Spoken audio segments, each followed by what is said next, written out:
Hello ಎಲ್ರಿಗೂ good morning, welcome to ಇವತ್ತಿನ daily ವ್ಲಾಗ್ಗೆ. So time ಬಂದು 10:30 ಆಗ್ತಿರ್ಬೋದು.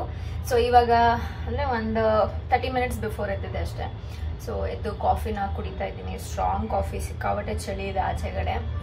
ಆ್ಯಂಡ್ ಈ ವ್ಲಾಗ್ನ ನೋಡ್ತಿರೋ ಪ್ರತಿಯೊಬ್ಬರಿಗೂ thank you and welcome. And ಹೊಸಬರಾಗಿದ್ರೆ ಪ್ಲೀಸ್ ಸಬ್ಸ್ಕ್ರೈಬ್ ಮಾಡ್ಕೊಂಡು ನೋಡಿ.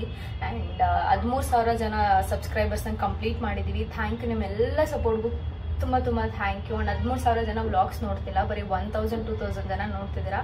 Please watch it. ಆ್ಯಂಡ್ ಇವತ್ತು ನಿಮ್ಮ ಡೇ ತುಂಬ ಬ್ಯೂಟಿಫುಲ್ ಆಗಿರಲಿ ಈ ವ್ಲಾಗ್ನ ನೋಡ್ತಾ. ಆ್ಯಂಡ್ ಸೊ ಬನ್ನಿ ಇದನ್ನ ಶುರು ಮಾಡೋಣ. ಸಾಕಷ್ಟು ವಿಚಾರಗಳನ್ನ ಮಾತಾಡೋಣ ಇವತ್ತು. ಆ್ಯಂಡ್ ಕೆಲವೊಂದು ಥಿಂಗ್ಸ್ನ ನಾನು ನಿಮ್ಮ ಜೊತೆ ಶೇರ್ ಮಾಡ್ಕೋತೀನಿ. ನಾನು ರೀಸೆಂಟಾಗಿ ಶಾಪ್ ಮಾಡಿರೋದು ಅದನ್ನೆಲ್ಲ ನಿಮಗೆ ತೋರಿಸ್ಕೊಡ್ತೀನಿ. So let's start the vlog. So ಈ ಬಟ್ಟೆನ ಲಾಸ್ಟ್ ನಾನು ನಿಮ್ಗೆ ತೋರಿಸಿದ್ದೆ, ನೈಟ್ ಡ್ರೆಸ್ ಅಂತ ಹೇಳ್ಬಿಟ್ಟು. ಈ ತರ ಕಾಣಿಸುತ್ತೆ, ಇದು ಕಾಣಿಸ್ತಿದ್ಯಾ? ಸೊ ತುಂಬಾ ಚೆನ್ನಾಗಿದೆ, ಕ್ವಾಲಿಟಿ ಆಯ್ತಾ, ಸೂಪರ್ ಆಗಿದೆ. ಸೊ ಇವಾಗ ರೀಸೆಂಟ್ ಆಗಿ ಏನ್ ತಗೊಂಡೆ ಅಂತ ಅಂದ್ಬಿಟ್ಟು ನಿಮ್ ಜೊತೆ ಶೇರ್ ಮಾಡ್ಕೊತೀನಿ. ಸೊ ಫಸ್ಟ್ ಬಂದು ಈ ಒಂದು ಕುರ್ತಾ ಸೆಟ್ ನ ತಗೊಂಡಿದ್ದೀನಿ. ಇದು ತುಂಬಾ ಟ್ರೆಂಡ್ ಆಗ್ತಿರುವಂತದ್ದು ಸದ್ಯಕ್ಕೆ. ಇದರಲ್ಲಿ ತುಂಬಾನೇ ಕಲರ್ಸ್ ಇದೆ ನಿಮ್ಗೆ, ಆಯ್ತಾ. ನಾನು ಲಿಂಕ್ ಡಿಸ್ಕ್ರಿಪ್ಷನ್ ಬಾಕ್ಸ್ ಅಲ್ಲಿ ಹಾಕಿರ್ತೀನಿ, ಮಿಸ್ ಮಾಡ್ದಲ್ಲೇ ಚೆಕ್ಔಟ್ ಮಾಡಿ ಈ ಟೈಮು. ಸೊ ಇದು ದುಪ್ಪಟ್ಟ ಪಾರ್ಟು, ಡಬಲ್ ಕಲರ್ ಅಲ್ಲಿ ದುಪ್ಪಟ್ಟ ಇದೆ, ಕಾಟನ್ ಮೆಟೀರಿಯಲ್ ಆಯ್ತಾ. ಸೊ ಈ ತರ ಇದೆ ದುಪ್ಪಟ್ಟ, ಈ ತರ ತುಂಬಾ ಚೆನ್ನಾಗಿ ಕಾಣಿಸುತ್ತೆ. ಆಕ್ಚುಲಿ ಟೆಂಪಲ್ಸ್ಗಾಗ್ಲಿ ಏನಾದ್ರು ಸ್ಮಾಲ್ ಈವೆಂಟ್ಸ್ಗೂ ಕೂಡ ಸಕ್ಕತ್ತಾಗಿರುತ್ತೆ, ಆಯ್ತಾ. So this is the one. Next ಬಂದು ಟಾಪ್ ಬಂದು ಈ ತರ ಇದೆ, ಪ್ಲೇನ್ ಟಾಪ್. ಈ ಕಲರ್ ಅಲ್ಲಿ ಯಾವ್ದು ಇರ್ಲಿಲ್ಲ ಅಂದ್ಬಿಟ್ಟು ತಗೊಂಡೆ ನಾನು. ಸೊ ಮೆಟೀರಿಯಲ್ ಚೆನ್ನಾಗಿದೆ, ತುಂಬಾ ಡಿಸೈನ್ ಅಂತಾನು ಏನು ಇಲ್ಲ, ಜಸ್ಟ್ ವೆರಿ ಪ್ಲೇನ್ ಟಾಪ್ ಆಯ್ತಾ. ಬಟ್ ಕಲರ್ ಕಾಂಬಿನೇಷನ್ಸ್ ನಿಮ್ಗೆ ಬೇರೆ ಬೇರೆ ಕಲರ್ಸ್ ಅಲ್ಲೂ ಕೂಡ ಸಿಗುತ್ತೆ, ನೀವು ಅದನ್ನು ಕೂಡ ಚೆಕ್ಔಟ್ ಮಾಡಿ. ಸೊ ಇದು ಒಂದು ಪ್ಯಾಂಟ್ ಕೂಡ ಪಾಕೆಟ್ಸ್ ಇಲ್ಲ ಇದರಲ್ಲಿ, ಬಟ್ ತುಂಬಾ ಚೆನ್ನಾಗಿ ಫಿಟ್ ಆಗುತ್ತೆ ಪ್ಯಾಂಟ್. ನಾನು ಸ್ಮಾಲ್ ಸೈಜ್ ಅಲ್ಲಿ ಆರ್ಡರ್ ಮಾಡ್ಕೊಂಡಿರೋದು ಅಂಡ್ ತುಂಬಾನೇ ಚೆನ್ನಾಗಿದೆ. ಆಕ್ಚುಲಿ ನನಗೆ ಕರೆಕ್ಟ್ ಆಗಿ ಫಿಟ್ ಆಗ್ತದೆ. ಸೊ ಇದೊಂದು ತಗೊಂಡೆ ರೀಸೆಂಟ್ ಆಗಿ. ಇದ್ರ ಕಾಸ್ಟ್ ನೆನಪಿಲ್ಲ, ಬಟ್ ಡಿಸ್ಕ್ರಿಪ್ಷನ್ ಅಲ್ಲಿ ಹಾಕಿದಾಗ ಚೆಕ್ಔಟ್ ಮಾಡಿ ಆಯ್ತಾ. ಹಾಗೆ ಹೇಳಿದಾಗೆ ತುಂಬಾ ದಿನದಿಂದ ಬ್ಲಾಕ್ ಪ್ಯಾಂಟ್ ಹುಡುಕ್ತಿದ್ದೆ ಅಂತ ಹೇಳಿದ್ನಲ್ಲ. So this is the one. Elastic ಇದೆ ಅಂಡ್ ತುಂಬಾನೇ ಚೆನ್ನಾಗಿದೆ ಕೂಡ ಪ್ಯಾಂಟ್. ನನಗೆ ಕರೆಕ್ಟ್ ಆಗಿ ಫಿಟ್ ಆಗುತ್ತೆ. ಪಾಕೆಟ್ಸ್ ಇದೆ ಇಲ್ಲಿ, ಈ ಸೈಡ್ ಪಾಕೆಟ್ಸ್, ಬ್ಯಾಕ್ ಸೈಡ್ ಯಾವ್ದು ಪಾಕೆಟ್ಸ್ ಇಲ್ಲ. ಇದು ಸೈಜ್ ಬಂದು 26 ಅಲ್ಲಿ ನಾನು ಆರ್ಡರ್ ಮಾಡ್ಕೊಂಡಿರೋದು. ಕರೆಕ್ಟ್ ಆಗಿ ಫಿಟ್ ಆಗುತ್ತೆ, ಪಕ್ಕಾ ಫಾರ್ಮಲ್ ಪ್ಯಾಂಟ್ ಇದು. ಈ ತರದ್ನೇ ಹುಡುಕ್ತಾ ಇದ್ದೆ, ಫೈನಲಿ ಸಿಕ್ಕಿದೆ. ಸೊ ತುಂಬಾನೇ ಚೆನ್ನಾಗಿದೆ ಪ್ಯಾಂಟ್. ಆಕ್ಚುಲಿ ಮೆಟೀರಿಯಲ್ ಕೂಡ ಚೆನ್ನಾಗಿದೆ. ಸೊ ಈ ತರ ಇದೆ back side and front material elastic ಇದೆ, ಚೆನ್ನಾಗಿದೆ ಆಕ್ಚುಲಿ. ಸೊ ನೆನ್ನೆನೆ ಬಟ್ಟೆ ಎಲ್ಲ ವಾಶ್ ಮಾಡಿ ಹಾಕಿದ್ದೆ. ಸೊ ನೆನ್ನೆ ಸ್ವಲ್ಪ ಮಳೆ ಬಂದು ನೆಂದೋಗಿದೆ ಟೆರಸಲ್ಲಿ. ಸೊ ಬನ್ನಿ ನೋಡೋಣ ಏನಾಗಿದೆ. ಒಣಗಿದ್ರೆ ಇವಾಗಲೇ ತೊಗೊಂಡು ಬಂದ್ಬಿಡ್ತೀನಿ ಅಂತ.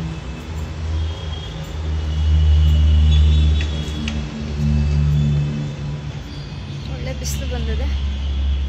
ಸೊ ಇಷ್ಟು ಒಣ ಹಾಕಿದ್ದೆ ನೆನ್ನೆ, ಈ ಲೈನಿಂದ ಇಲ್ಲಿಂದ ಅಲ್ಲಿವರೆಗೂ. ಮೋಸ್ಟ್ಲಿ ಎಲ್ಲನೂ ಡ್ರೈ ಆಗಿದೆ, ಬಟ್ ಕೆಲವೊಂದು ಡ್ರೈ ಆಗಿಲ್ಲ. ಸೊ ಅದನ್ನು ತೊಗೊಂಡು ಹೋಗ್ತೀನಿ ಹಂಗೇನೆ. ಸೊ ಯಾರೋ ಒಬ್ರು ಕೇಳಿದ್ರು, ನೀವು ಝೂಕ್ ಬ್ಯಾಗ್ ತಗೊಂಡಿದ್ರಲ್ಲ, ಅದು ಸ್ವಲ್ಪ ತೋರಿಸಿ ಎಕ್ಸಾಕ್ಟ್ಲಿ ಎಷ್ಟು ಸ್ಪೇಷಿಯಸ್ ಆಗಿದೆ ಅಂತ ಹೇಳ್ಬಿಟ್ಟು, ಸೊ ದಟ್ ನಾನು ತಗೋಬೇಕು ಅಂತ ಹೇಳ್ಬಿಟ್ಟು. ಸೊ ಬ್ಯಾಗ್ ತುಂಬಾ ಅಗಲ ಇದೆ ಆಯ್ತಾ, ಇಷ್ಟಿದೆ ಕರೆಕ್ಟಾಗಿ. ನೀವು ಆರಾಮ್ಸೆ ಎಷ್ಟು ಬೇಕಾದ್ರೂ ತುಂಬೋದು. ನಾನಂತೂ ಲಂಚ್ ಬಾಕ್ಸ್ ಎಲ್ಲ ಇದ್ರಲ್ಲೇ ಇಟ್ಕೊಂಡು ತಗೊಂಡು ಹೋಗ್ತಾ ಇದೀನಿ, ಬಿಕಾಸ್ ಇದನ್ನು ಹಾಕೊಂಡಿಂಗೆ ಅದು ಬೇರೆ ಲಂಚ್ ಬ್ಯಾಗ್ನು ಇಟ್ಕೊಂಡು ಹೋಗಕ್ಕಾಗಲ್ಲ ಅಂತ ಹೇಳ್ಬಿಟ್ಟು. ಸೊ ಇದನ್ನೇ ತಗೊಂಡು ಹೋಗ್ತಾ ಇದೀನಿ. ಸೊ ಇಲ್ಲಿ ಚಿಕ್ಕದಾಗಿ ಕಾಣಿಸಲ್ಲ ವಿಡಿಯೋದಲ್ಲಿ, ಕರೆಕ್ಟಾಗಿ ಸೈಜ್ ಇದೆಷ್ಟು ದೊಡ್ಡದಾಗಿದೆ ಅಂದ್ರೆ, ಐ ಮೀನ್ ಕ್ಯಾಮ್ರಾದಲ್ಲಿ ಎಷ್ಟು ಕಾಣಿಸಿದೆ ಕರೆಕ್ಟಾಗಿ ಅಷ್ಟೇ ಇರೋದು. ಅಂಡ್ ಒಳಗಡೆ ಬಂದಾಗ ನಿಮ್ಗೆ ಫಸ್ಟ್ ಈ ಕಡೆ ಲ್ಯಾಪ್ಟಾಪ್ ಕಂಪಾರ್ಟ್ಮೆಂಟ್ಸ್ ಇದೆ ಆಯ್ತಾ. ಲ್ಯಾಪ್ಟಾಪ್ ಇಡಕ್ಕೆ ಎರಡಿದೆ. ಫಸ್ಟ್ ಈ ಪಾರ್ಟು, ನೆಕ್ಸ್ಟ್ ಇದು ಚಿಕ್ಕದೊಂದು ದೊಡ್ಡ, ಮೇ ಬಿ ಟ್ಯಾಬ್ ಇಟ್ಕೊಳ್ಳೋಕೆ ಇರ್ಬೋದು ನಿಮ್ಗೆ. ಅದಾದ್ಮೇಲೆ ಇದಿದೆ. ದಿಸ್ ಮೈ ಸರ್ಟಿಫಿಕೇಟ್ಸ್ ರೀಸೆಂಟಾಗಿ ಹೇಳಿದ್ನಲ್ಲ ಅದು ನಂದು ಕೊಲಿಗೆ ಇಬ್ಬರದು ಇಲ್ಲೇ ಇಟ್ಕೊಂಡಿದ್ದೀನಿ. ಓಕೆನಾ. ಸೊ ಅದೊಂದು ಈ ಕಂಪಾರ್ಟ್ಮೆಂಟ್ ಒಂದಿದೆ ಇದು, ಆ್ಯಂಡ್ ಇದೊಂದು ಚಿಕ್ಕದಾಗಿದೆ. ಜೊತೆಗೆ ನಾನು ಇಲ್ಲಿ ಛತ್ರಿ ಏನಾದ್ರು ಇಟ್ಕೊಂಡಿರ್ತೇನೆ.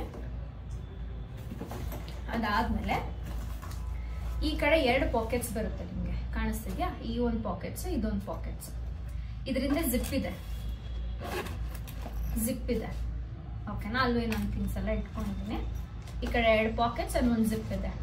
ಸೊ ಇಷ್ಟು ಅಗಲ ಕಾಣಿಸುತ್ತೆ ಒಳಗಡೆ, ಕಾಣಿಸ್ತಿದೆ ಅಲ್ವಾ ನನಗೆ? ಸೊ ಲುಕ್ ವೈಸ್ ಈ ತರ ಕಾಣಿಸುತ್ತೆ ನೋಡಿ. ಫಾರ್ಮಲ್ಸ್. ಇಲ್ಲಿ ವಾಟರ್ ಬಾಟಲ್ ಇಡಕ್ಕೆ ಸ್ಪೇಸ್ ಇದೆ ನೋಡಿ. ದಿಸ್ ಪಾರ್ಟ್ ವಾಟರ್ ಬಾಟಲ್ನ ಈ ಪಾಕೆಟ್ ಇದೆಯಲ್ಲ, ಕಾಣಿಸ್ತಿಲ್ಲ ಅನ್ಸುತ್ತೆ, ನಾಟ್ ಶ್ಯೂರ್. ಸೊ ಇದು ವಾಟರ್ ಬಾಟಲ್ ಇಡಕ್ಕೆ ಅಂತಾನೆ ಕೊಟ್ಟಿದ್ದಾರೆ. So this is the back tour. So ತುಂಬಾ ಜನ ಈ ಒಂದು ಕ್ವಶನ್ ನನಗೆ ಕೇಳ್ತಾನೆ ಇದ್ರಿ, ನಿಮ್ಮ ಸೇವಿಂಗ್ಸ್ ಬಗ್ಗೆ ಹೇಳಿ ಅಂತ ಹೇಳ್ಬಿಟ್ಟು. ಕೆಲವೊಂದು ವಿಡಿಯೋದಲ್ಲಿ ಸ್ವಲ್ಪ ಇದ್ರ ಬಗ್ಗೆ ಮಾತಾಡಿದೀನಿ, ಬಟ್ ಇವತ್ತು ಸ್ವಲ್ಪ ಡೀಟೇಲ್ ಆಗಿ ಹೇಳ್ಬೇಕು ಅಂದ್ರೆ ನನಗೊಂದಷ್ಟು ಸ್ಯಾಲ್ರಿ ಬರುತ್ತೆ. ಓಕೆನಾ. ಅದನ್ನೆಲ್ಲ ಓಪನ್ ಆಗಿ ಹೇಳಕ್ ಆಗಲ್ಲ, ಇನ್ ಫ್ಯೂಚರ್ ಅಲ್ಲಿ ಖಂಡಿತವಾಗ್ಲೂ ಹೇಳ್ತೀನಿ, ಬಟ್ ಆಸ್ ಆಫ್ ನೌ ಓಕೆನಾ. ಸೊ ಅದ್ರಲ್ಲಿ ಬರೋ ಫಸ್ಟ್ ಸ್ಯಾಲ್ರಿ ನಂದು 8,000 ರೂಪಿ, 8,500 ಒಳಗಡೆ, ಅಂದ್ರೆ ವಾಟರ್ ಬಿಲ್ಲು, ಮೇಂಟೆನೆನ್ಸು ಅದೆಲ್ಲ ಸೇರಿಸ್ಕೊಂಡು ಎಲ್ಲ ಮಿಕ್ಸ್ ಆಗಿ ಒಂದು 8,340-400 ರುಪೀಸ್ ಹೋಗುತ್ತೆ. ಓಕೆನಾ. ಬಿಕಾಸ್ ಸಮ್ಟೈಮ್ಸ್ ಏನಾದ್ರು ವಾಟರ್ ಪ್ರಾಬ್ಲಮ್ ಆದಾಗ ಎಕ್ಸ್ಟ್ರಾ ತಗೋತಾರೆ, 100 ರುಪೀಸ್ ಅಥವಾ 150 ರುಪೀಸ್ ಎಕ್ಸ್ಟ್ರಾ. ಅದು 8,500 ಸಮಥಿಂಗ್ ಒಳಗಡೆ ಹೋಗುತ್ತೆ. ಅಂಡ್ ದೆನ್ ಅದಾದ್ಮೇಲೆ ಲೈಟ್ ಬಿಲೋ 500 ಒಳಗಡೆ ಬರುತ್ತೆ. Okay. So sometimes 300, sometimes 200, sometimes ಈ ಮಂತ್ 452 ರುಪೀಸ್ ಬಂದಿದೆ ನನಗೆ ಲೈಟ್ ಬಿಲ್, ಆಯ್ತಾ. So that is the one. ಅದಾದ್ಮೇಲೆ ಗೋಲ್ಡ್ಗೆ ಎವ್ರಿ ಮಂತ್ 2,000 ರೂಪಿ ಪೇ ಮಾಡ್ತೀನಿ ನಾನು. ಅದಾದ್ಮೇಲೆ ಮ್ಯೂಚುವಲ್ ಫಂಡ್ಸ್ ಅಲ್ಲಿ 2,000 ರೂಪಿ ಹಾಕ್ತಿದ್ದೆ, ಬಟ್ ಏನಾಗಿದೆ, ನಾನೊಂದು ಬ್ಯಾಂಕ್ ಅಕೌಂಟು ಸ್ಯಾಲ್ರಿಗೆ ಅಂತ ನಾನು ಹಳೆ ಕಂಪ್ನಿಲಿ ಮಾಡಿಸಿದ್ದು, ಸ್ಟ್ಯಾಂಡರ್ಡ್ ಚಾರ್ಟೆಡ್. ಬಟ್ ಅದಿವಾಗ ಕ್ಲೋಸ್ ಮಾಡ್ಬಿಟ್ಟಿದ್ದಾರೆ ವಿತೌಟ್ ಇನ್ಫಾರ್ಮೇಶನ್ ನನಗೆ. ಬಟ್ ನಾನು ಅದರಲ್ಲಿ ದುಡ್ಡು ಒಂದು 400-500 ರುಪೀಸ್ ಇತ್ತು ಅನ್ಸುತ್ತೆ, ಅದನ್ನೇ ಯೂಸ್ ಮಾಡ್ತಿದ್ದೆ ಪ್ರೈಮರಿ ಆಗಿ. ಬಟ್ ಅವ್ರ ಸ್ಯಾಲ್ರಿ ಏನು ಬರ್ತಿಲ್ಲ, ಅದನ್ನ ಏನಕ್ಕೆ ಅಂತ ಹೇಳಿ ಕ್ಲೋಸ್ ಮಾಡ್ಬಿಟ್ಟಿದ್ದಾರೆ. ಸೊ ಅದರಿಂದಾನೇ ಮ್ಯೂಚುವಲ್ ಫಂಡ್ಸಿಗೆ ಅಮೌಂಟ್ ಕಟ್ ಆಗ್ತಿತ್ತು. ಬಟ್ ಇವಾಗ ಅದನ್ನ ಬೇರೆ ಅಕೌಂಟ್ ಆಡ್ ಮಾಡಿದ್ರು ಕೂಡ ಅಮೌಂಟ್ ಕಟ್ ಮಾಡಕ್ಕೆ ಅಮೌಂಟ್ ಆಡ್ ಆಗ್ತಿಲ್ಲ. ಸೊ ಅದಕ್ಕೋಸ್ಕರ ನಾನು ಇವಾಗ ಮ್ಯೂಚುವಲ್ ಫಂಡ್ಸ್ ಅಲ್ಲಿ ಹಾಕ್ತಿಲ್ಲ. ಏನು ಆಲ್ರೆಡಿ ಒಂದು 30,000 ಏನೋ ಹಾಕಿದೆ ಮ್ಯೂಚುವಲ್ ಫಂಡ್ಸ್ ಅಲ್ಲಿ, ಅದೇ ಮೇಲೆ ಗ್ರೋತ್ ಆಗಿ ಡಿಗ್ರೋತ್ ಎಲ್ಲ ಆಗ್ತಾ ಇದೆ. ಮೇಲಕ್ಕೆ ಹೋಗುತ್ತೆ, ಒಂದ್ ದಿವಸ ಅಮೌಂಟ್ ಏನೋ ಪ್ರಾಫಿಟ್ ಬರುತ್ತೆ, ಒಂದ್ ದಿವಸ ಲಾಸ್ ಬರುತ್ತೆ, ಆ ತರ ನಡೀತಿದೆ. ನಾನು ಅದಕ್ಕೆ ಅಮೌಂಟ್ ಇನ್ನೂ ಹಾಕಿಲ್ಲ, ಬಿಕಾಸ್ ಬ್ಯಾಂಕ್ ಅಕೌಂಟ್ ತಗೊಳ್ತಿಲ್ಲ. ಅದು ಮೇ ಬಿ ಅದು ನೋಡಿಲ್ಲ, ನಾನು ಏನ್ ಮಾಡ್ಬೇಕಂತನೂ ಐಡಿಯಾ ಇಲ್ಲ. So that's the one thing. ಅದಾದ್ಮೇಲೆ ನನ್ನ ಪಿಗ್ಗಿ ಬ್ಯಾಂಕ್ ಇದೆ. ಸೊ ಪಿಗ್ಗಿ ಬ್ಯಾಂಕು ಸ್ಟೀಲ್ದು ಇಟ್ಕೊಂಡಿದ್ದೀನಿ, ಒಂದ್ 2 ವಿಡಿಯೋದಲ್ಲಿ ತೋರಿಸಿದ್ದೀನಿ ನಾನು ನಿಮಗೆ. So this is my piggy bank. So every month salary ಬಂದಾಗ ಡಿಪೆಂಡ್ಸ್, 1,500-2,000 ರೂಪಿ ಅದಕ್ಕೆ ಹಾಕೋತೀನಿ. ಸಮ್ ಮಂತ್ಸ್ ಹಾಕಲ್ಲ, ಬಟ್ ಕೆಲವು ಮೋಸ್ಟ್ ಆಫ್ ದ ಮಂತ್ ಅಲ್ಲಿ ಅದಕ್ಕೆ ಅಂತ ಹಾಕ್ತೀನಿ. ಮತ್ತೆ ನಂದು ಬೇರೆ ಅಕೌಂಟ್ ಕೂಡ ಇಟ್ಕೊಂಡಿದ್ದೀನಿ, ಒಂದ್ 2-3 ಬ್ಯಾಂಕ್ಸ್ ಇದೆ ನಂದು. ಸೊ ಆ ಬ್ಯಾಂಕ್ ಅಕೌಂಟ್ಗೂ ಕೂಡ ದುಡ್ಡನ್ನ ಟ್ರಾನ್ಸ್ಫರ್ ಮಾಡ್ಕೊತೀನಿ. ಅದ್ರಲ್ಲೂ ಇರ್ಲಿ ಸೇವಿಂಗ್ಸ್ ಅಂತ ಹೇಳ್ಬಿಟ್ಟು ಅಂತ ಇಟ್ಕೊಂಡಿದ್ದೀನಿ. ಸೊ ಇದು ಸದ್ಯಕ್ಕೆ ಸೇವಿಂಗ್ಸು. ಇನ್ನೊಂದು ಬ್ಯಾಂಕಲ್ಲೂ ಕೂಡ ಸ್ವಲ್ಪ ಸೇವಿಂಗ್ಸ್ ಮಾಡಿದ್ದೀನಿ. ಅಂಡ್ ಆಸ್ ಯೂಶುವಲ್ ನನ್ನ PF ಅಮೌಂಟ್ ಒಂದಷ್ಟು ಇರುತ್ತೆ ಇವಾಗ ಸದ್ಯಕ್ಕೆ. ಇದು ಬಿಟ್ಟು ಸೊ ಅಷ್ಟೇ ಸೇವಿಂಗ್ಸ್ ಅಂದ್ರೆ ಇಷ್ಟೇ. ಖರ್ಚೆಲ್ಲ ನಡೀತಿರುತ್ತೆ, ಆಯ್ತಾ. ಒಂದ್ಸಲ ಶಾಪಿಂಗ್ ಮಾಡ್ಬೇಕಾಗುತ್ತೆ, ಏನಾದ್ರು ಜಾಸ್ತಿ ತಗೋಬೇಕಾಗಿರುತ್ತೆ. ಸೊ ಶೂಟ್ಗೆ ಏನಾದ್ರು ಬೇಕಾಗಿರುತ್ತೆ, ಅವಾಗ ಸ್ಪೆಂಡ್ ಮಾಡ್ತೀನಿ. ಸೊ ಶಾಪಿಂಗ್ ಮಾಡೋದು ಎಲ್ಲ ಮಿನಿಮಲ್ ಆಗಿ ಮಾಡ್ಕೊಂಡು ಹೋಗ್ತಿದ್ದೀನಿ ಸದ್ಯಕ್ಕೆ. ಸೊ ಅಂಡ್ ಎವ್ರಿ ಮಂತ್ ನಂದು ಒಂದು ಖರ್ಚು ಊಟಕ್ಕೆಲ್ಲ ಸೇರಿ ಒಂದು 6.57 ವರೆಗೂ ಹೋಗ್ಬಹುದೇನೋ. ಕೆಲವೊಂದು ಮಂತ್ಸ್ ವೇರಿಯೇಷನ್ಸ್ ಆಗುತ್ತೆ. ಸೊ ಬಟ್ ಈ ತರ ನಂದು ಸೇವಿಂಗ್ಸ್ ನಡೀತಿದೆ. ಬಟ್ ಇನ್ನೂ ಸ್ವಲ್ಪ ಜಾಸ್ತಿ ಸೇವಿಂಗ್ಸ್ ಮಾಡಬೇಕು ನಾನಂತೂ. ಸೊ 1 ಮಂತ್ಗೆ ಆಗೋಷ್ಟು ಬ್ಯಾಕಪ್ ಇಟ್ಕೋಬೇಕು, ಅಥವಾ 6 ಮಂತ್ಗೆ ಆಗೋಷ್ಟು ಬ್ಯಾಕಪ್ ಇಟ್ಕೊಬೇಕು ಅಂತ ಹೇಳ್ಬಿಟ್ಟು ಐ ಡಿಸೈಡೆಡ್. ಸೊ ಅದನ್ನ ನೆಕ್ಸ್ಟ್ ಮಂತ್ ಇಂದ ಆದಷ್ಟು ಇನ್ನೂ ಉಳಿಸ್ಕೊಂಡು ಹೋಗ್ತೀನಿ. So this is all about my savings. So ಇದನ್ನ ಚೆನ್ನಾಗಿ ಹುರ್ಕೊಂಡಿದ್ದೀನಿ. ಸ್ವಲ್ಪ ಖಾರದ ಪುಡಿ, ಸ್ವಲ್ಪ ಉಪ್ಪು ಹಾಕೊಂಡು ರುಬ್ಕೊಂಡಿದ್ರೆ ಇಟ್ಸ್ ಡನ್. ಈ ಕಡೆ ರೈಸ್ ರೆಡಿ ಆಗ್ತದೆ. ಟೈಮ್ ಬಂದು ಆಲ್ರೆಡಿ 12 ಆಗಿದೆ. ತಿನ್ನೋಷ್ಟರಲ್ಲಿ ಕರೆಕ್ಟಾಗಿ ಟೈಮ್ ಆಗುತ್ತೆ. ಕರೆಂಟ್ ಬೇರೆ ಹೋಗಿದೆ, ಇನ್ನು ಕರೆಂಟ್ ಬಂದಿಲ್ಲ. ಕರೆಂಟ್ ಬಂದಿದೆ, ಸೂಪರ್. ಸೊ ಇವಾಗ ಹೋಗ್ಬಿಟ್ಟು ಇದನ್ನ ರುಬ್ಬೋಣ. ಇವಾಗ ಸ್ವಲ್ಪ ರೇಷನ್ ಎಲ್ಲ ತಗೊಂಬಂದೆ ಮನೆಗೆ. ಸೊ ನಾನು ಯಾವಾಗ ಬುಲೆಟ್ ರೈಸ್ನ ಯೂಸ್ ಮಾಡೋದು, ಒಂದು 3 kg ತೊಗೊಂಡು ಬರ್ತೀನಿ. ಆಲ್ಮೋಸ್ಟ್ ಮಂತ್ವರೆಗೂ ನನಗೆ ಬರುತ್ತೆ. ಆ್ಯಂಡ್ ನುಗ್ಗೆಕಾಯಿ, ಅದರಲ್ಲಿ ಸಾಂಬಾರು ಏನಾದ್ರು ಮಾಡೋಣ ಅಂತ. ಹಾಗೆ ಕರಿಬೇವು ಸೊಪ್ಪು ಕೂಡ ಖಾಲಿ ಆಗಿತ್ತು. ಕಿಟಕಿಯಿಂದ ಸಿಕ್ಕಾಬಟ್ಟೆ ಗಾಳಿ ಬರ್ತದೆ ಅಲ್ವಾ. ಜೊತೆಗೆ ಬೀಟ್ರೂಟ್ ಕೂಡ ತಗೊಂಬಂದೆ, ಹಾಗೆ ಬೀನ್ಸು. ಆ್ಯಂಡ್ ಈ ಕಾಳು ಹೆಸರು ಮರ್ತೋಗ್ಬಿಟ್ಟಿದ್ದೀನಿ ಏನು ಅಂತ. ಆಲೂಗಡ್ಡೆ ಆ್ಯಂಡ್ ಒಂದು ಅವಕಾಡೋ, ಧನಿಯಾ ಪುಡಿ, ಖಾರದ ಪುಡಿ ಆ್ಯಂಡ್ ಕಾಫಿ ಪೌಡರ್ ಇದೆ 5 rupees. ಆ್ಯಂಡ್ ಸ್ವಲ್ಪ ಆನಿಯನ್ಸ್ ಎಲ್ಲ ತೊಗೊಂಬಂದಿದ್ವಿ. ಸೊ ಈ ಮಂತ್ ಎಲ್ಲ ತೊಗೊಂಬಂದಿದ್ವಿ. ಇವಾಗ ಇಷ್ಟು ಖಾಲಿ ಆಗಿತ್ತು ಮನೇಲಿ. ಸೊ ಇಷ್ಟು ನಾನು ತೊಗೊಂಬಂದೆ. ಅದಕ್ಕೆಲ್ಲ ಸೇರಿ ಒಂದು 300 rupees ಒಳಗಡೆ ಆಗಿರ್ಬೋದು. ನಾನು ಅವಾಗ ಮಾತ್ರ ತೊಗೊಂಡು ಬಂದು ಇಟ್ಕೋತೀನಿ, ಫ್ರೆಶ್ ಆಗಿರಲಿ ಅಂತ ಹೇಳ್ಬಿಟ್ಟು. ಒಂದೇ ಸಲ ತಂದು ಹುಳ ಬೀಳ್ಸೋದು ಆ ಥರದ್ದೆಲ್ಲ ಮಾಡಲ್ಲ, ತುಂಬ ಕಡಿಮೆ. ಏನಾದ್ರು ನನಗೆ ಗೊತ್ತಿಲ್ಲದಲೇ ಆಗ್ಬೋದು, ಬಟ್ ಆಲ್ಮೋಸ್ಟ್ ಎಲ್ಲಾನು ಯೂಸ್ ಮಾಡ್ತಿರ್ತೀನಿ ಆನ್ ಡೈಲಿ ಬೇಸಿಸ್. ಸೊ ಇಷ್ಟು ತೊಗೊಂಬಂದಿದ್ದೀನಿ ಇವಾಗ. ಫೈನಲಿ ಊಟ ಇಸ್ ರೆಡಿ. ಚಟ್ನಿ ಪುಡಿ, ಹಾಗೆ ತುಪ್ಪ, ಹಾಗೆ ಸ್ವಲ್ಪ ಎಗ್ ಬುರ್ಜಿನ ಮಾಡ್ಕೊಂಡಿದ್ದೀನಿ. ಸೊ ಸಿಕ್ಕಾಬಟ್ಟೆ ಹೊಟ್ಟೆ ಹಸಿತದೆ. I want to eat. So ನಿಮಗೂ ಈ ರೆಸಿಪಿ ಇಷ್ಟ ಆದರೆ ಟ್ರೈ ಮಾಡಿ, ತುಂಬ ಬೇಗ ಆಗಿಬಿಡುತ್ತೆ. So just try it out and let me no in the comment box ನಿಮ್ಗೆ ಹೆಂಗೆ ಅನ್ನಿಸ್ತು ಈ ರೆಸಿಪಿ ಅಂತ ಹೇಳ್ಬಿಟ್ಟು. ನನಗಂತೂ ಏನಂತಾರೆ, ತುಂಬ ಬೇಗ ಅಡುಗೆ ಏನಾರು ಆಗಬೇಕಂದ್ರೆ ಚಟ್ನಿ ಪುಡಿನ ಮಾಡ್ಕೋತೀನಿ. ಆ್ಯಕ್ಚುಲಿ ಕಡಲೆಬೀಜ ಕಡಿಮೆ ಇದ್ದಿದ್ದ ಕಾರಣ ಬೇರೆ ಬೇರೆ ಐಟಮ್ಸ್ನೆಲ್ಲ ಹಾಕಿದೆ. ಕಡಲೆಬೀಜ ಇದ್ದಾಗ ಜಾಸ್ತಿ ಕಡಲೆಬೀಜನೇ ಹಾಕಿ ಮಾಡ್ಕೋತೀನಿ. ತುಂಬ ಕ್ವಿಕ್ಕಾಗಿ ಆಗುವಂಥದ್ದು, ಬ್ಯಾಚುಲರ್ಸ್ ಫುಡ್ ಅಂತಲೂ ಹೇಳ್ಬೋದು, ಏನಂತನಾದರೂ ಹೇಳ್ಬೋದು. ಆ್ಯಂಡ್ ಎಷ್ಟು ಚೆನ್ನಾಗಿರುತ್ತೆ, ತಿನ್ನಿ ನೀವು ಕೂಡ. ಎಸ್,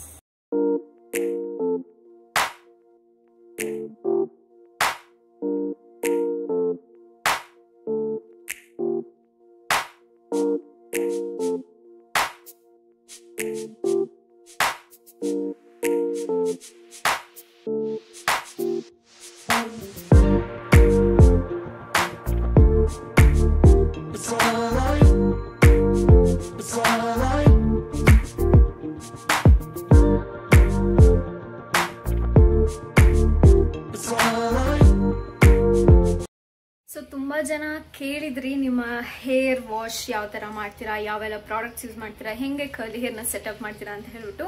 ಸೊ ಇವತ್ತು ಈ ವಿಡಿಯೋದಲ್ಲಿ ನನ್ನ ಹೇರ್ ವಾಶ್ ಮಾಡೋಂಥ ರೊಟೀನ ನಿಮ್ಮ ಜೊತೆ ಶೇರ್ ಮಾಡ್ಕೋತೀನಿ. So let's go step by step ನಾನು ಹೆಂಗೆ ಹೇರ್ ವಾಶ್ ಮಾಡ್ತೀನಿ, ಯಾವೆಲ್ಲ ಪ್ರಾಡಕ್ಟ್ಸ್ನ ಬಳಸ್ತೀನಿ ಅಂತ ನಿಮ್ಮ ಜೊತೆ ಶೇರ್ ಮಾಡ್ಕೋತೀನಿ. So let's begin. Okay, so ನಾನು ಬೆಳಗ್ಗೆನೆ ಹೇರ್ ಆಯಿಲ್ ಎಲ್ಲ ಮಾಡಿದ್ದೆ. ನಾರ್ಮಲ್ ಕೊಬ್ಬರಿ ಎಣ್ಣೆನೆ ಹಚ್ಕೊಂಡಿದ್ದೆ. ಇವಾಗ ಹೇರ್ನ ವೆಟ್ ಮಾಡ್ಕೊಂಡಿದ್ದೀನಿ. ನಾನು ಯಾವಾಗೂ ಕೋಲ್ಡ್ ವಾಟರ್ನ ಯೂಸ್ ಮಾಡೋದು. ಅಂದರೆ ತುಂಬ ಬೆಚ್ಚಗಿರೋ ನೀರನ್ನು ಹಾಕಲ್ಲ. ಲೈಕ್ ಕೋಲ್ಡ್ ವಾಟರ್, ಟ್ಯಾಪಲ್ಲಿ ಏನು ಬರುತ್ತೋ ಟ್ಯಾಪ್ ವಾಟರ್ನೇ ಹಾಗೆ ಡೈರೆಕ್ಟಾಗಿ ಅಪ್ಲೈ ಮಾಡ್ಕೊತೀನಿ. ಇವಾಗ ಸೋರ್ತಿದೆ ಆ್ಯಕ್ಚುಲಿ. ಇವಾಗ ಇದಕ್ಕೆ ಏನಂತಾರೆ, ಶಾಂಪು ಮಾಡೋಣ ಅಂತ ಬಂದು ನಾನು ಯೂಸ್ ಮಾಡ್ತಿರೋದು ಪ್ಲಮ್ಮೋರ್ದು. ಇದು ಆಲ್ಮೋಸ್ಟ್ ಆಗೋವಾಗ ಬಂದಿದೆ. ನೀವು ಒಂದು ಜಗ್ಗಿಗೆ ವಾಟರ್ನ ಹಾಕೊಂಡು ಇದನ್ನು ಕೂಡ ಹಾಕೊಂಡು ಮಿಕ್ಸ್ ಮಾಡ್ಬೋದು. ನಾನು ಜಸ್ಟ್ ಹಾಗೇನೆ ಅಪ್ಲೈ ಮಾಡ್ಕೋತೀನಿ. ಡೈರೆಕ್ಟಾಗಿ ಶಾಂಪು ಅಪ್ಲೈ ಮಾಡಬಾರ್ದು ಅಂತ ಹೇಳ್ತಾರೆ. ಬಟ್ ಈ ಥರ ಶಾಂಪು ಏನಂದರೆ ಸಿಲಿಕಾನ್ ಫ್ರೀ, ಪ್ಯಾರಾಬಿನ್ ಫ್ರೀ ಇರುವಂಥ ಶಾಂಪೂನ ನಾನು ಯಾವಾಗಲೂ ಯೂಸ್ ಮಾಡೋದು. ಸೊ ಜಸ್ಟ್ ಚೆನ್ನಾಗಿ ಮಿಕ್ಸ್ ಮಾಡಿ ಸ್ಕ್ಯಾಲ್ಪ್ಗೆ ಚೆನ್ನಾಗಿ ಅಪ್ಲೈ ಮಾಡ್ಕೊಳ್ಳಿ.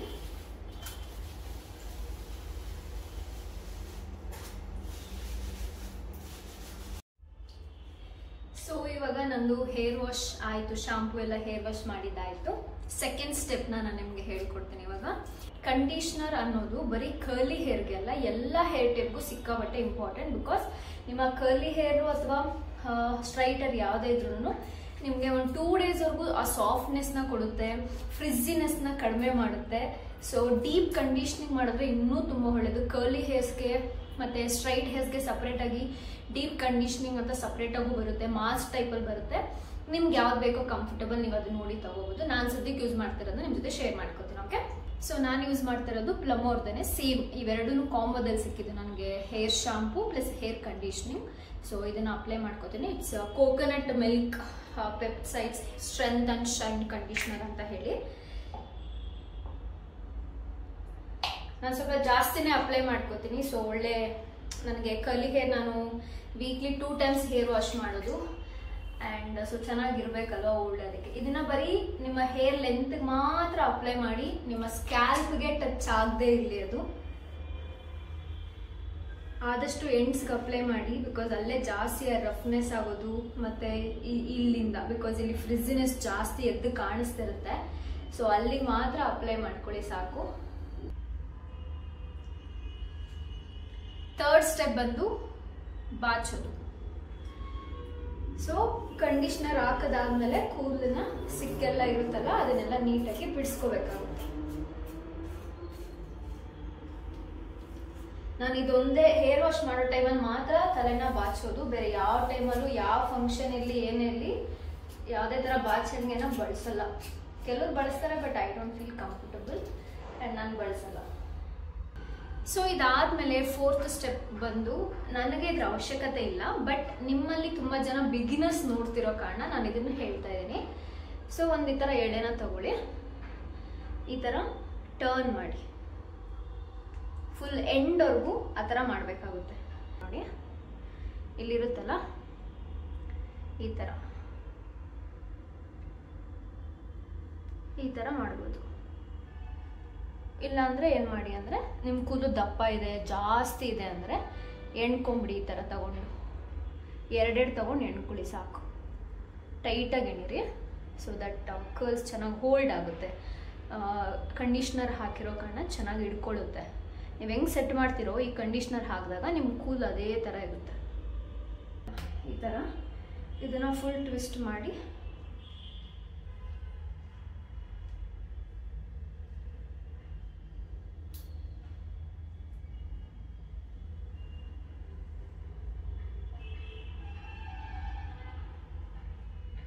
ನಾನು ಇವತ್ತು ಫ್ರೀ ಇರೋ ಕಾರಣ ಟೈಮ್ ಇದೆ, ಸೊ ಹಾಗಾಗಿ ಸ್ವಲ್ಪ ಜಾಸ್ತಿ ಟೈಮ್ ಬಿಡ್ತೀನಿ.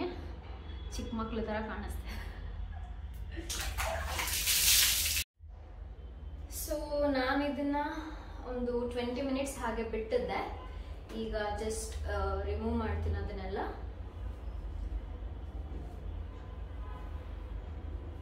ಈಗ ಹೇರ್ ವಾಶ್ ಮಾಡೋಣ. ಫುಲ್ ನೀಟಾಗಿ ಎಲ್ಲಾನು ವಾಶ್ ಮಾಡ್ಕೊಂಬಿಡಿ. ಸೊ ನೆಕ್ಸ್ಟ್ ಸ್ಟೆಪ್ ಬಂದು ಕರ್ಲ್ ಅಪ್ ಕ್ರೀಮ್ನ ಹಾಕೋತೀನಿ. ಇದ್ರ ಬಗ್ಗೆನೇ ನಾವಾಗಲೇ ಹೇಳಿದ್ದು ನಿಮಗೆ. ಸೊ ಇಷ್ಟು ತಗೋತೀನಿ ಸದ್ಯಕ್ಕೆ. ಇದು ಬರೀ ನಿಮ್ಮ ಎಂಡ್ಸಿಗೆ ಮಾತ್ರ, ಸ್ಕ್ಯಾಲ್ಪ್ಗೆಲ್ಲ ಟಚ್ ಮಾಡಿಸೋಗಿಲ್ಲ. ಸ್ವಲ್ಪ ಬೆಟ್ಟಿದ್ದಾಗನೇ ಅಪ್ಲೈ ಮಾಡ್ಕೊಳ್ಳಿ.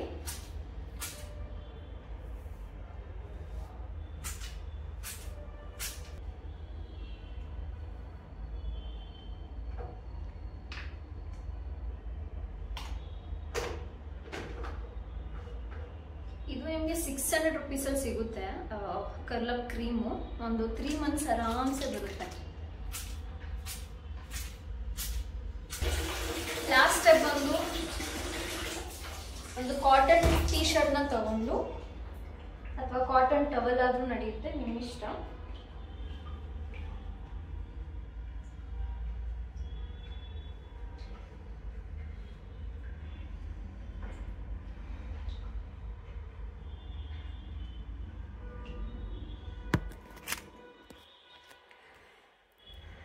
ಸೊ ಈ ಥರ ಒಂದು ಕಾಟನ್ ಟೀ ಶರ್ಟ್ ಹಾಕಿ ನಿಮ್ಮ ಕೂದಲನ್ನ ಡ್ರೈ ಆಗಿಬಿಡಿ. ಒಂದು 10 ನಿಮಿಷ ಇರಲಿ ಸಾಕು ಈ ಥರ. ಆಮೇಲೆ ಬಿಸಿಲಿಗೆ ಆರಿಸ್ಕೊಳ್ಳಿ.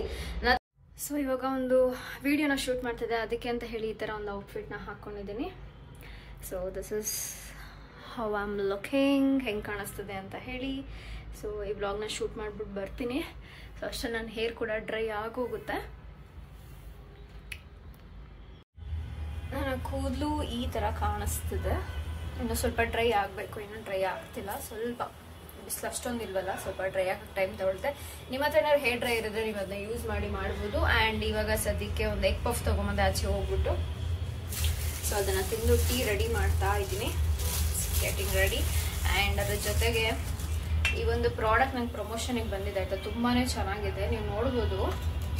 ಇಲ್ಲಿ ಎಷ್ಟು ನೀಟಾಗಿ ಎಲ್ಲ ಕಲೆ ಮಾರ್ಕ್ಸ್ ಎಲ್ಲ ಹೋಗಿದೆ, ಗ್ಯಾಸ್ ಸ್ಟವ್ ಎಷ್ಟು ನೀಟಾಗಿದೆ ಅಂತ ಹೇಳ್ಬಿಟ್ಟು ನಂದು ಯೂಟ್ಯೂಬ್ ಪೋಸ್ಟಲ್ಲಿ ಲಿಂಕ್ ಸಿಗುತ್ತೆ, ಚೆಕ್ಔಟ್ ಮಾಡಿ, ಇಷ್ಟ ಆಗ್ಬೋದು. ಅಥವಾ ಇನ್ಸ್ಟಾಗ್ರಾಮಲ್ಲಿ ಹೈಲೈಟ್ಸಲ್ಲಿ ಚೆಕ್ ಮಾಡಿ, ನಿಮ್ಗೆ ಇಷ್ಟ ಆಗುತ್ತೆ. ಬರೀ 200 ರುಪೀಸ್ ಅಷ್ಟೇ. ಅದು ಒಂದ್ಸಲ ಸ್ಪ್ರೇ ಮಾಡಿ ಒಂದು 2 ಮಿನಿಟ್ಸ್ ಬಿಟ್ಟರೆ ಸಾಕು, ಈಸಿಯಾಗಿ ಎಲ್ಲನೂ ಕ್ಲೀನ್ ಮಾಡ್ಬೋದು. ತುಂಬ ಜನ ಲಿಂಕ್ ಬಗ್ಗೆ ಕೇಳ್ತಿದ್ರಿ, ಸೊ ಅದಕ್ಕೋಸ್ಕರ ನೆನಪಾದರೆ ನಾನು ಡಿಸ್ಕ್ರಿಪ್ಷನಲ್ಲಿ ಹಾಕಿರ್ತೀನಿ, ಚೆಕ್ಔಟ್ ಮಾಡಿ. ಆ್ಯಂಡ್ ಒಂದು ರೀಲ್ನ ಶೂಟ್ ಮಾಡಿದ್ದಾಯಿತು, ಒಂದು ವ್ಲಾಗ್ನ ಮ್ಯಾನಿಫೆಸ್ಟೇಷನ್ ವ್ಲಾಗ್ನ ಶೂಟ್ ಮಾಡಿದ್ದೀನಿ. ಆದಷ್ಟು ಬೇಗ ಅಪ್ಲೋಡ್ ಮಾಡ್ತೀನಿ, ಚೆಕ್ಔಟ್ ಮಾಡಿ.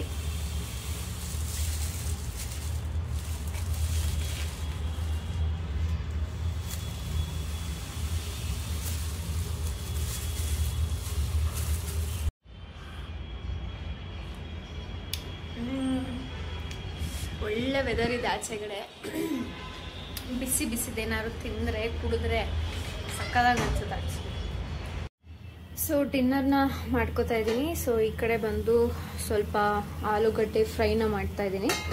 ಸ್ವಲ್ಪ ಕಸೂರಿ ಮೇಥಿ, ಆಯಿಲು, ಆಲೂಗಡ್ಡೆ ಜೊತೆಗೆ ಬೆಳಗ್ಗೆ ಮಾಡಿ ಚಟ್ನಿ ಪುಡಿ ಪೌಡರ್ನೆಲ್ಲ ಹಾಕ್ಕೊಂಡು ಮಾಡ್ತಾ ಇದ್ದೀನಿ. ಈ ಕಡೆ ದೋಸೆ ಬ್ಯಾಟರ್ ರೆಡಿ ಇದೆ.